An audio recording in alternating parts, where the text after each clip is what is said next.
માં મને ખોળે લીધો ખંકરીને માથે. માં ક્ષમા કરજે માં, અમારી ભૂલ થાય તો માફ કરજે માં. અમે તારા દીકરા હે માં, અમે માં તારે આશરે ને તારે ભરોસે માં. હવે તો તને પૂછ્યા વગર પાણી નથી પીવું માં, એવો ઈચ્છા છે અમારી બસ માં. ઘણા હજુ ફરજ છે, ભૂલમાં બાર ફરજ છે. ફરી લેવા દો, દુનિયાને જોઈ લેવા દો, દુનિયાને સાંભળી લેવા દો. પછી હારી થાકીને તો તારા જેમ ખૂણા માઈને બેસવું જ પડશે. ઓ મેરડી, પણ માં તારી સિવાય તો કોઈ જગતમાં ગાદી જ નથી માં.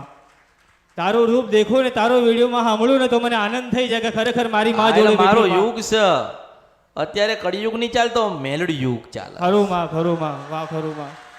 એકલા રૂપાળા દેખાવનું માં, રાજા કે મહારાજા જેવા બેઠા એવું લાગે માં તમે માં. ચલો તું દુનિયામાં ફર્યો ને તને માતાએ કોકે ગોતીને તો આપીને બતાવ્યું કે તને કોકે ગમે તે કીધું આ કર, તું આ કર કે આ કર કે આ કર, કોઈ કીધું નહીં તને કે તારી માતાને દર્શન દે? તો ના માં, કોઈ જગતમાં નથી કીધું માં. તમે એક જ માં, રાજા મેલડી માં તમે એકો કાળી એકો ટીંગ હો માં તમે. બાકી કોઈ એવું નથી કીધું કે તને દીકરીના રૂપમાં મળશે કે તને આ રૂપમાં તને મળશે માં, કોઈ એવું નથી કીધું. પણ તારા સિવાય ગાદીમાં મેં માન્ય કરી માં તું સાક્ષાત દેવી બેઠેલી માં મેં આયા માં.